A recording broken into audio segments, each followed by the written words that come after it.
The end of the American empire could be 2026. It's because we're so deeply in debt. If I spent $1 a minute, how long would it take me to spend $1 trillion? 32,500 years. And they're printing it every 100 days. Do you think that the United States could ever go back to the gold standard? Why? It went past the point of no return. It's finished. We're finished. When 2008 hit, I went to the bank and borrowed $30 million because they were giving real estate away. I was taking down huge apartment houses. I made so much money in that crash. Oh, God. If they raise interest rates to save the dollar, how is the government then going to afford the national debt? You better wake up right now. They can't save it. It's impossible. If I invested in the stock market, the S&P 500... Do what you want to do. This is my prediction, okay? We're being set up. I can see it coming. See what coming? They're going to... American decline has always been a topic of discussion. And for the longest time, America have shown all the symptoms of late capitalistic societies. Brothers and sisters, in today's video, you're going to be seeing Robert Kiyosaki, who is going to explain why American empire is going to collapse in 2026. Now, for those who don't know Robert Kiyosaki is an American entrepreneur, investor, and author best known for best-selling personal finance book, Rich Dad, Poor Dad. Over the years, he has become widely known for his warnings about debt, inflation, currency devaluation, and what he believes are structural weaknesses in the global finance system. Kiyosaki frequently argues that excessive government borrowing, expansion of the money supply, and reliance on fiat currencies create the condition for severe financial crisis. In recent years, he has repeatedly predicted that the United States is approaching a period of profound economic disruption. In other terms, late capitalistic stages. Right. At times describing it as the decline or the collapse of American empire. That is what Robert Kiyosaki says in regards to this. And definitely, we also have other professors that have described this. We have economics professors that have come out and have explained that indeed America will collapse. But Robert Kiyosaki has something special. He says that American empire is going to collapse, will collapse in 2026. Probably he's got some reason as to why he's saying this. Brothers and sisters, if you're interested in knowing what is really happening outside there, what is really happening in the economy, what is really happening economically, what is really happening geopolitically, and how all this affects the health of America, brothers and sisters, I welcome you to watch this video by Robert Kiyosaki. The Minority Mindset is the name of the channel that Robert Kiyosaki was hosted, and shout out to Minority Mindset for sharing this video. So let's watch the video. I'll be back and then I'll be giving my 2 cents in regards to this. So let's watch the video. I'll be back. Before I get out, but 1974 was ERISA in America, Employee Retirement Income Security Act, 401k. So that was 1974. 1974, the dollar became the petrodollar. Today we have war in Hormuz. You know, and you look at all of these, I'm not really religious, but signs from God saying, hey, pay attention, because everything is changing at such high rates of speed. And my message as well, we know, is that it doesn't make a difference what happens, but if your financial education is solid, you'll still get rich. Like right now, the price of oil is going through the roof. I'm getting richer. Unfortunately, most people are getting poorer. How are you getting richer because of high oil prices? I own oil wells. So I don't own oil stock. I own oil wells. What's the difference between an oil stock and an oil well? I own the production. But if I buy stock in an oil company? Well, the stock has to go up and down. I get paid for every gallon or barrel pumped. So the price of oil goes up, I get richer. Of course, I want to let you know that I did go to school for oil. So I am an oil man. I drove oil tankers, which are sitting in Hormuz right now, for a company called Standard Oil. And back, today I think it's called Exxon or something. So I do understand oil, and that's what I went to school for. So somebody says, what did you study in school? Liberal arts? I said, no, oil. And my degree is in naval architecture, oil tankers. So I really do know oil. And so I could see all of this strife coming with oil and all that. So I just bought another, I think, 20 oil wells. So they just keep pumping oil. I get paid to pay no tax. How much does an oil well cost? Well, it depends on there's a lot to it. I make it sound simple. But I have a whole team of people that do that, but I don't own oil stocks. Would you recommend somebody to get more involved in the oil stock market? I don't make recommendations. The whole thing, the reason I love what you do is we're in the same business. It's education. Don't invest in oil unless you want to study oil.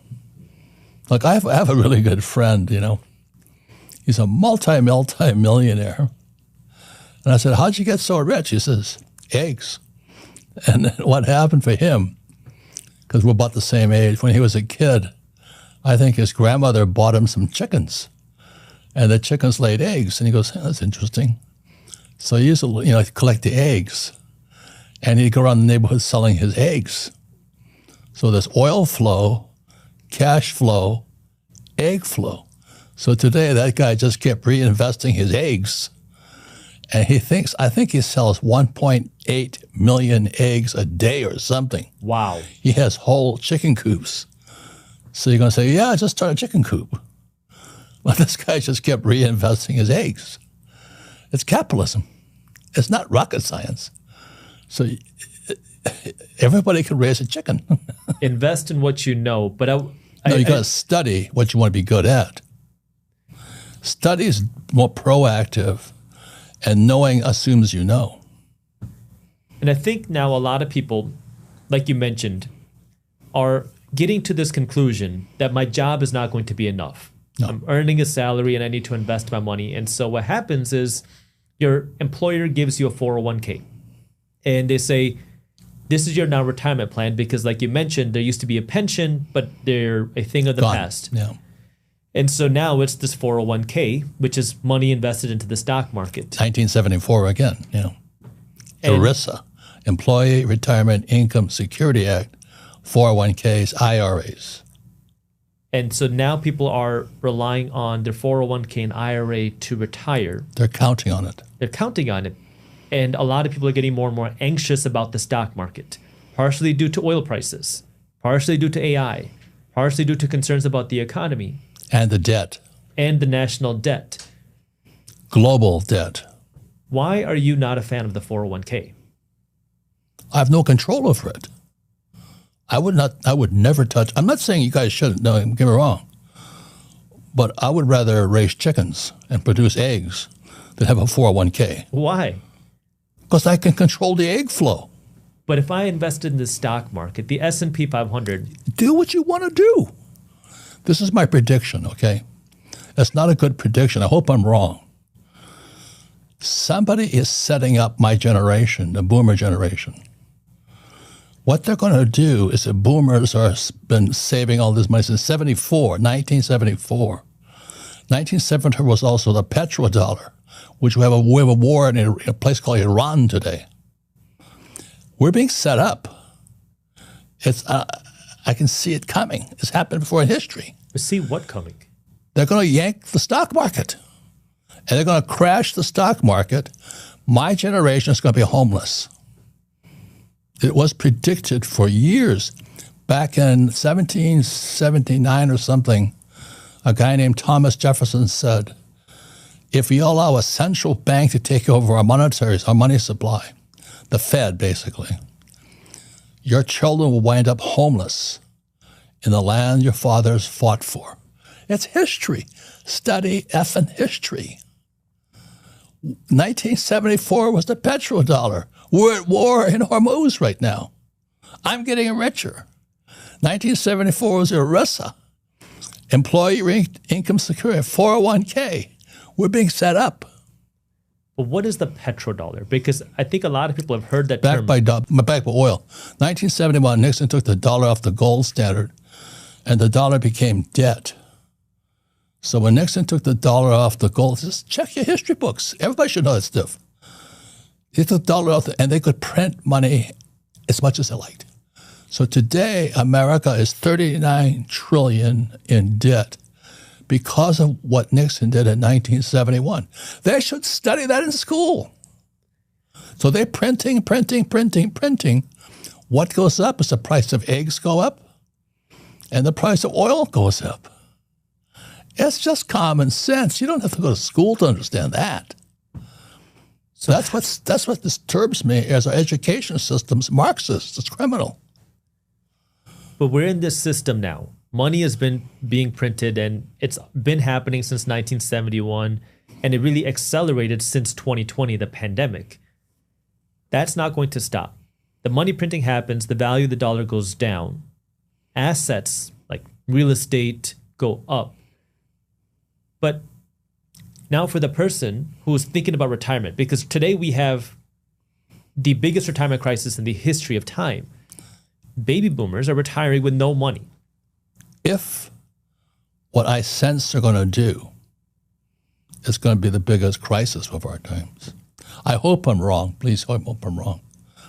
But I fought in Vietnam twice. I'm a U.S. Marine gunship pilot. I killed a lot of people.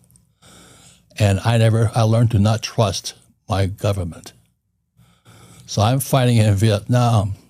And back then there was a guy named Walter Cronkite. Here at Arizona State University, it's a Cronkite School for Journalism. And I've been on a carrier flying into Vietnam. And Walter Cronkite would come, and this is Walter Cronkite, and that's the CBS Evening News. And the pilots would be sitting in the room saying, that never happened. What you're saying never happened. So if you read 1984 by a guy named George Orwell, all this stuff's easy reading.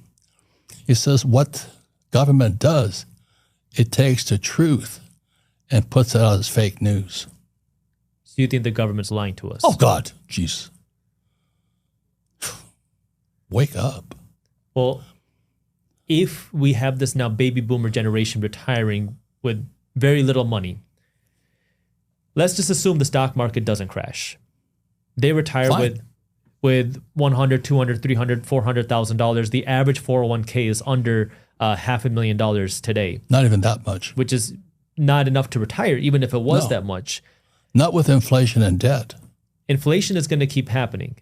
So these people that are now 60, 70 are not going to have enough money to continue living their life.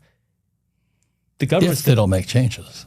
And so what does that change? The government's then going to print money and bail them out? Probably. And if that happens, you wipe out the generation below you. Which is then the Gen X and then the millennials and the Gen Z. But what happens then to our dollar? Because we've talked about how printing money devalues the dollar. There's been concerns about inflation, but I don't think people really understand what it means for the dollar to lose value. What does that mean, and what could that mean if we continue printing money? I mean, a friend of mine's name is Jim Rickards. He says, you don't need a PhD in economics to know that prices are going up. And the reason it's going up is because we print money. So prices go up because of that. But also, again, let me say it, 1974 was a big year. 74 was the year that came to the petrodollar. So the petrodollar now affects diesel. Diesel is how they get the food from the farm to the supermarkets. So like it or not, so you sit there filling up your tank of gas, you're a soccer mom or dad, and you go to the supermarket and they're hauling that food in from the thing. And not only that, that oil produces fertilizer, and the price of fertilizer is going up. So my friend who's selling eggs, he's making a fortune because the price of oil's eggs are going up. And the reason I use eggs as an example is just to be absurd. You don't have to go to Harvard to raise chickens. But it's that simple. you don't need to be smart to be rich. No. My friend started, his mother or grandmother gave him chickens, and he just never stopped reinvesting it. Now he has acres of chickens, and he sells the chicken manure as fertilizer. If we continue seeing inflation, oil prices go up, inflation becomes a bigger problem. The Federal Reserve Bank might be forced to raise interest rates like they did in the 70s and 80s. If they raise interest rates to save the dollar, how is the government then going to afford the national debt? They can't. That's what I'm saying. You better wake up right now. They can't save it. It's impossible. This has happened throughout history. There was a guy named Adolf Hitler who came to power after the Treaty of Versailles in 1918. That was the end of World War I. And what France and Germany and England did, France and England and America did, was we told the Weimar Republic, you had to pay us back the money for World War I. So the Weimar Republic started printing dollars. They printed the Reichsmark, and the Reichsmark went up. And so that's why they had pictures of these people driving wheelbarrows full of Reichsmark. And the woman went in, this is all in history books. She went into the store, and she came back, and they stole her wheelbarrow. They left the Reichsmark on the ground. That's what's going to happen to the dollar. History repeats. Well, let's hope you're wrong. Okay, I hope I'm wrong, but it doesn't make any difference. I'm still selling oil. My friend's still selling chickens.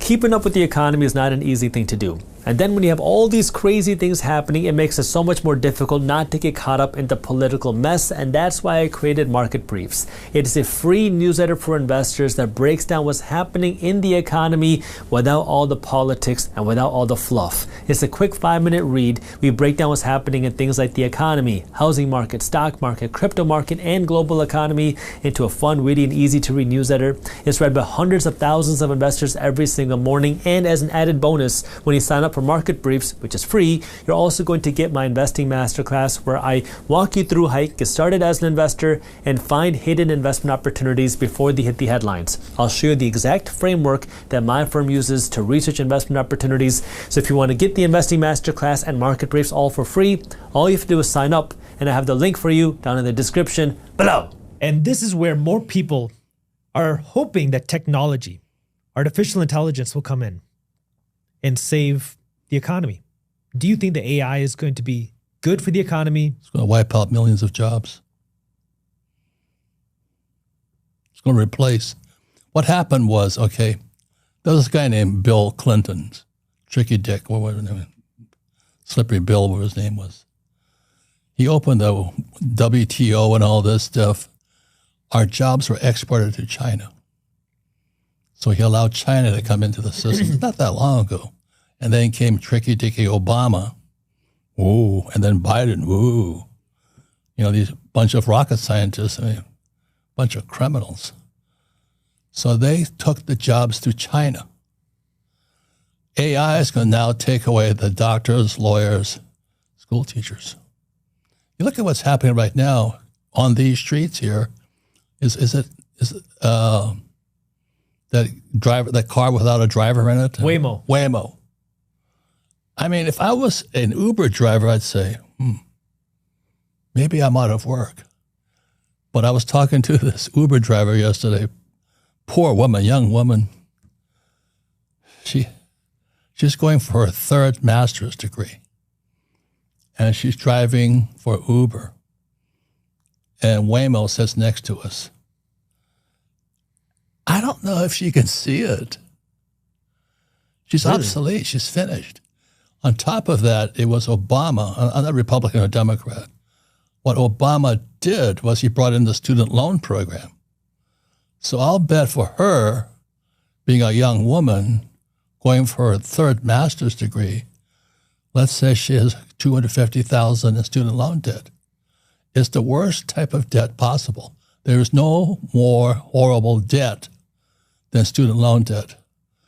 Like I borrow to buy a house, the banks are happy. If I screw up, bank just takes the house. But because she's this woman, any student is just a student, what can they do?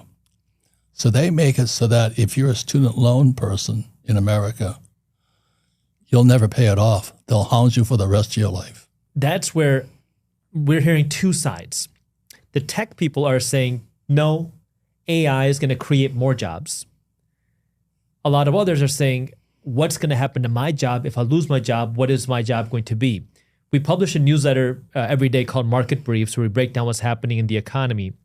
And the two biggest concerns of our readers, which are investors, are number one, the United States entering a recession. And then number two, AI. Try depression. Depression. Because of AI? No. Our debt. Our debt. And oil. And inflation. Just look at the facts. Don't worry about AI, sports fans. That's what I'm saying. AI is already going to replace that Uber driver. Waymo has already done that one. So if you were 30 years old, 20 years old today, would you do something different with AI, knowing what you know today? It depends on the person. I raise chickens right now. I'm being absurd. But people worry about things that they can't do. We can all raise chickens. You know, I mean, that's how simple it is if you keep it simple, stupid. KISS. I like oil, so I studied oil. Do you think getting a degree is less valuable today? Depends on the degree. That poor woman with her third master's degree, she is an EMT, emergency medical technician. She can't find a job. Her third master's in EMT. Oh, and the EMT, she's looking for a job. So she thinks having a higher degree will get her a job. Well, she's driving for Uber and Waymo sits next to her. She can't even see it. I can see it. And go, you know, well, I'd buy a Waymo car. How does somebody then today, if I'm 25 years old, build wealth in this economy? Because if the stock market now is of concern due to a big crash, maybe I have a few $1,000s saved up, maybe $10,000 saved up. What should somebody think about doing? Or I know you understand what you're interested in, what you're learning, but is there an industry that you think is set up to succeed over the next generation? You know what's going on? Well, what about Bitcoin? I own lots of Bitcoin. Or gold? I mean, would you recommend? I own gold. I own gold mines. I've taken 2 gold mines public. New York Stock Exchange. I'm a capitalist. Do you think that Bitcoin still has a future despite the... Absolutely. And Ethereum. Bitcoin, Ethereum, gold. But I bought it when it was that bitch. Your price is made, your profit is made when you buy, not when you sell. So right now, if Bitcoin goes to $1 million, I was rich already. I only paid $6,000 a coin. So I'm going to wait for it to get back to 6,000? No. I already bought that one. I'm buying oil now. In the beginning of our podcast, you were talking about how you're not paying taxes because of oil.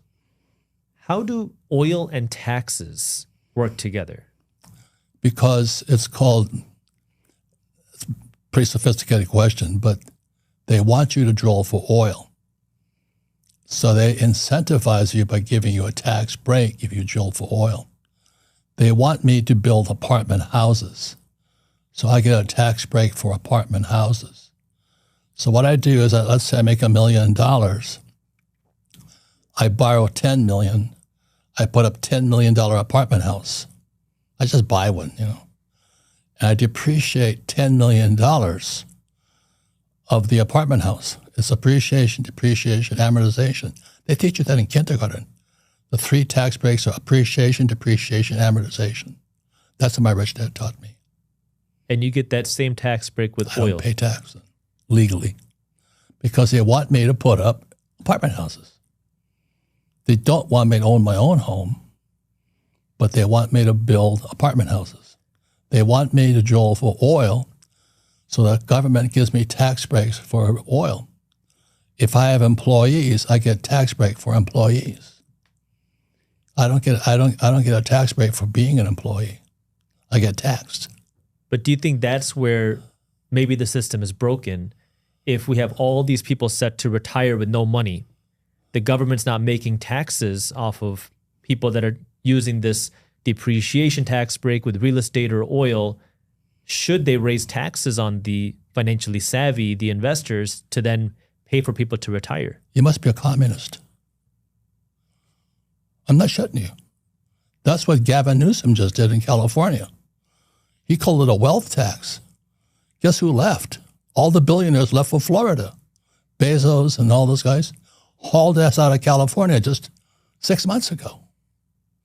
When you tax the rich move.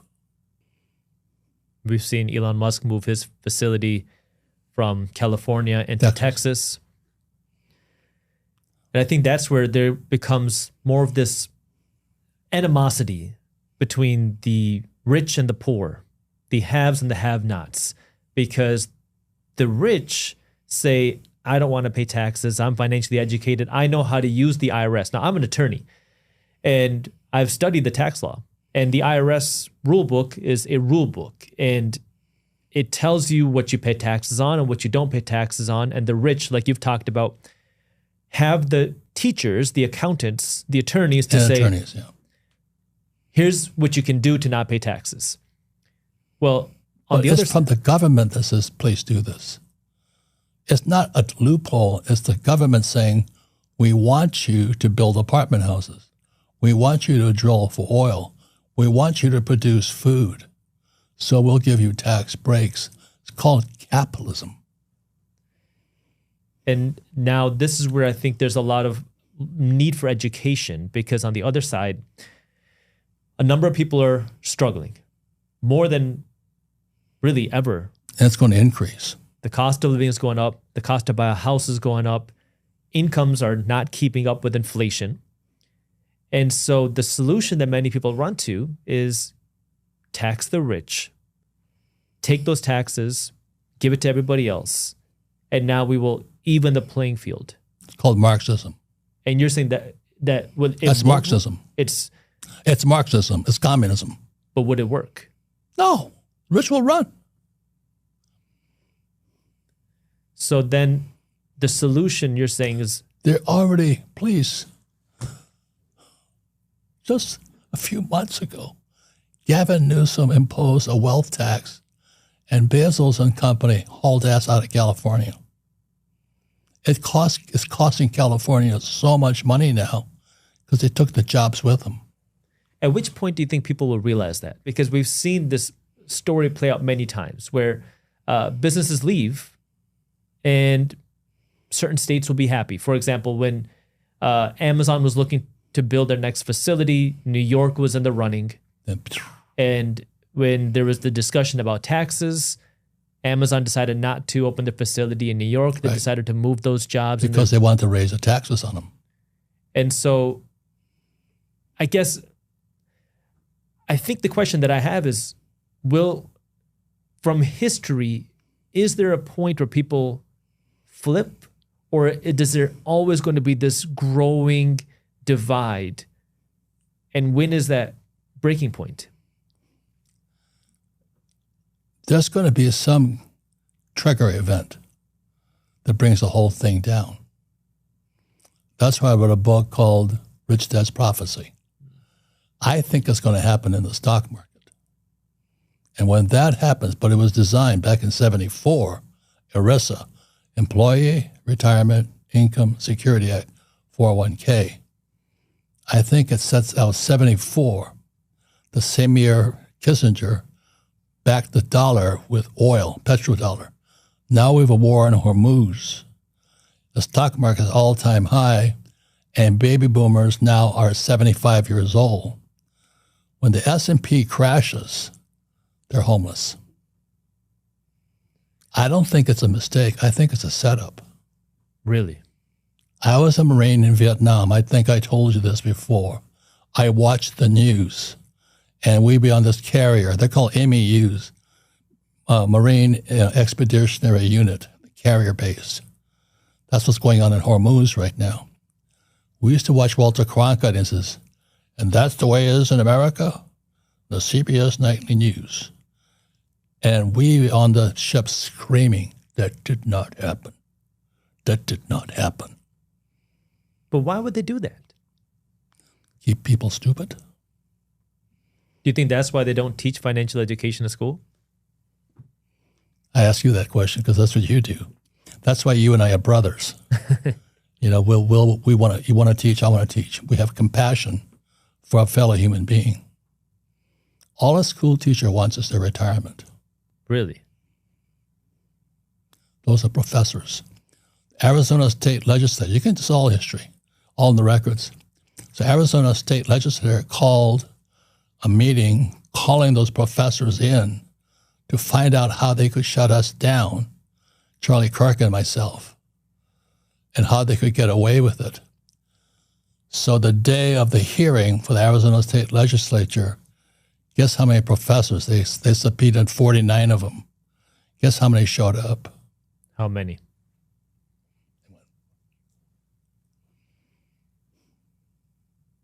My poor dad was a PhD from Stanford.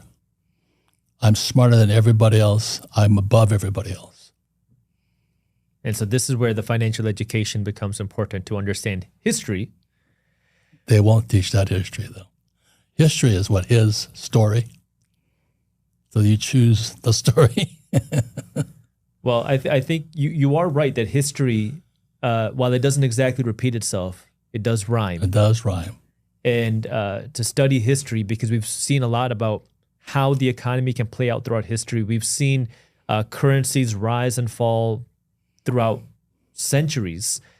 We've seen markets go up and down. But I think the question then on the average investor's mind is, I feel stuck, right? I mean, yeah, but that's why they should tune into you. Well, I appreciate that, because one of the things we were talking about before we started this podcast was if somebody is 30 years old and they're not rich, you said that they should question. Yes.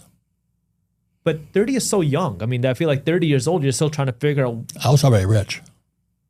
What is rich? I didn't have to work anymore. I already had so many money coming in. I waited till I was 40 to retire, but I could have stopped at 30. Now that concept, what you just said, is so difficult for the average person to comprehend, because now the average person is thinking, I'm going to work until I'm 65. 85. But now it's becoming 75 or even 85 with retirement. When you say if you're not rich by 30, meaning you have the ability to retire, you need to question yourself. I would say that's the vast majority of people. Yeah. It's a really good checkpoint. You know what I mean? You go, it's like you're a pilot and you're flying halfway to Hawaii and you go, gee, how much gas have I got? You know what I mean? And so 30 is a good checkpoint to say, how am I doing? Am I flat broke? You know, I got 16,000 kids and, you know, whatever, what am I doing with my life? So that's why I say 30 is a good checkpoint. You go, okay, check in with yourself. One of the things that I've learned in life is that oftentimes the things you don't pay attention to end up mattering the most. And that's why I want to talk to you about life insurance with our sponsor, Policy Genius, because if you don't have the assets to live off of yet, and something tragically happened to you, the last thing you want is now your spouse and your family trying to struggle to survive financially, and that's where term life insurance can come into play.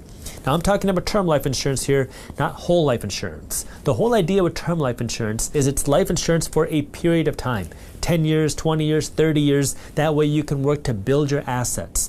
It is a lot cheaper than whole life insurance because the whole idea is you're not here trying to get rich off your life insurance. It's just there as a bridge until you can build your assets. This is one of those things where the earlier you start, the cheaper it is. Because if you're a healthy 30-year-old guy, you could potentially get a $500,000 term life insurance policy for less than $1 a day. So if you have any questions, you want to learn more about term life insurance, or you want to see how much a term life insurance policy would actually cost you, I'll put a link to Policy Genius's form down in the description. It only takes a few minutes to complete, and it'll give you an actual quote on how much term life insurance will actually cost you, and I have that link for you down in the description. In psychology, there's a thing called a paradigm matrix. It's an interesting term, is that it's like father, like son is a paradigm matrix. So if I grew up in Alabama, I'd probably have a Southern accent. That makes sense to you? Yeah. That's a paradigm matrix. You become your culture. So in a family, if you have poor parents, you have become your parents. You have absorbed their culture in your head. I was fortunate because I had a rich dad and I had a poor dad. And my poor dad was the PhD from Stanford, Northwestern. I don't have to worry, I have a PhD, you know. And my rich dad never went to school, but he owned tons of real estate. I said, which one do I want to be like, you know? So I had what I call an intervention. So my poor dad was coming out of the Marine Corps. They said, why don't you fly? My poor dad said, why don't you fly for the airlines? I said, Dad, I'm tired of flying. Well, then go back to school at your PhD. And what will I do with that? He goes, I don't know. And my rich dad said to me, I said, I want to be an entrepreneur. He says, you have to have the skills of an entrepreneur then. Just like I had the skills of a pilot. The gunship pilot had to have a skill of shooting on top of it. I killed a lot of people, but that's the skill set to stay alive. I also crashed 3 times. So I had this skill set of crashing. That's what keeps you alive, your skills. So my rich dad said to me, he says, you don't have the skills of an entrepreneur because you're like my poor dad. I said, what do you mean? He says, well, you can fly, but you're not an entrepreneur. So I said, what skills does an entrepreneur need? He says, number one, they got to be able to sell. If you can't sell, you'll never be an entrepreneur. Number 2, you got to be able to raise capital. Number 3, handle employees. So I and moaned. I said, I don't want to learn how to sell because in my poor dad family, salesmen were scum. Oh, salesmen, scum. So I said to my rich dad, I said, but I don't want to learn how to sell because my family, because of the culture. That's the paradigm matrix. In poor families, if you're a salesman, you're scum. You know, you're a crook, you're a shyster. And so I kept saying, please, I don't want to learn how to sell. And my rich dad was like 28 years old, you know, prime of life, still a Marine. Because you have to learn how to handle rejection. And people hate rejection. So some of my most successful friends are Mormons. You know, that they go knocking on doors and say, hi, I'm from the Church of Jesus Christ, Latter-day Saints. I went, holy mackerel. But they learn how to handle rejection. And that's why the Mormon church is the richest per capita church in the nation. Because they're young people. I went on missions, but they had to knock on doors. See, that's skill sets. So you have to be able to sell. Handle rejection also. Sell, handle rejection. And raise capital. Raise capital, manage employees. And raise capital by use debt. So how much debt do you have now? Because when 1.2 billion. Wow. Do you get scared when you think about? That's what I'm saying. Student loan debt, okay, is the worst possible debt. I can't BK out. I can't bankrupt out of that. If I have 1.2 billion in real estate debt, the bank said, thank you, bye, gone. Thank you. So if things were to go bad, they'll take it from me. It's the bank's problem. They're happy. No, I have a valuable asset. I have apartment houses. They want it back. They can sell it again. But no bank wants to go. But you can't sell your job back again if you have a student loan. But with a real estate deal, if you were to foreclose, the bank doesn't want to foreclose. Come on, give me a break. They want to foreclose. They want it back. They don't want you to make They it. want it back. They have something they can resell again. But They're not worried about it. Everybody else is worried about it. They're not worried about it because they've got the debt to equity ratios in there. But if housing prices fall, apartment prices fall. Those are houses, not commercial properties. I don't. Please. I own retirement homes. It's not pretty when you kick old retirees out of their homes, you know what I mean? But you have to choose your real estate carefully. You don't just buy a piece of crap. Banks won't lend you money, but you don't want to admit you went bankrupt on a duplex. You want to take the bank with you if you're going to go down. So when 2008 hit, I went to the bank and borrowed $30 million. Really? Yeah. Because they were giving real estate away. Were you buying single-family houses? I told you, no, please. No single-family houses? Please, I'm not small. You think this big. I was taking down huge apartment houses. The banks love me. I said, here, I'm here to save you. I'll buy that thing for pennies on a dollar. I made so much money in that crash. Oh, God. Because the banks were grateful they could have somebody step up the plate, take it from them, put tenants back in, make it profitable again. Most people think, oh, a single family. I'm renting out my bedroom. But it's a great place to Banks start. don't want to talk to you. But if someone's starting off, they're 22 years old, 30 years old. That's how I started. I took classes on real estate. I had to learn how to buy real estate for zero. It's really easy. It's called deal flow. For every property I bought, I had to look at 100 deals. The average person won't do that. It takes a lot of time. Yeah. But every deal I looked at, I analyzed it. I got smarter and smarter and smarter and smarter. It's called deal flow. You'd be surprised. I talk to people who are going, oh, I don't have time. So, okay. I don't have time. Okay. You're not going to be rich. You have time for what you prioritize. What are you doing all day long? I'm making money. What are you guys doing? All day long. One of the things that I think earlier on you were called out a lot for was saying that your house is a liability. Your house is not an asset. Yes. The house is not an asset. And I think that's what you're alluding to here, that you're saying that when somebody thinks about buying an asset, their single family house or the duplex or whatever they're buying, this is a liability. Assets put money in your pocket. Right. Okay. So I own a retirement down the street here.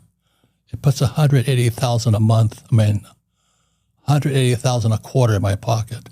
$180,000 is not a lot of money. A lot of them, though. Yeah, would you work for $180,000 a month, a year, a quarter? Most people don't make that much money, but the apartment house does. The old age home does. So I bought this old age home. I put old guys like me in there. They don't move too often. You got to know what you're doing. Hello brothers and sisters, welcome back to the channel. I'm hoping that you are doing great from wherever you're watching this video. Now, Kiyosaki's concern is based primarily on what he sees as unsustainable levels of national debt and government spending. The United States has accumulated a historical large national debts while continuing to run significant budget deficits.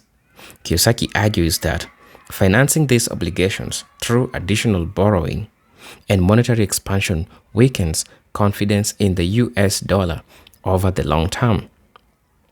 He believes that if investors begin to lose confidence in America's ability to manage its finances, interest costs will rise further, placing additional pressure on economic growth and government budgets. While many economists agree that debt levels deserve careful attention, they differ on how imminent or severe these associates risks are. Now, geopolitically, Kiyosaki also argues that the United States faces increasing challenges to its global dominance. He points to the emergence of a more multipolar international system, with countries such as China, India expanding their economic and diplomatic influence. And in addition to that, organizations such as the BRICS have explored ways to increase trade using currencies other than US dollar, raising questions about the future of the dollar's role as the world's primary reserve currency. Although the dollar remains the dominant global reserve currency today. Now, Kiyosaki interprets these developments as signs that the international balance of power may be gradually shifting. Right? Now, Kiyosaki further contends that domestic economic pressure reinforces these geopolitical concerns.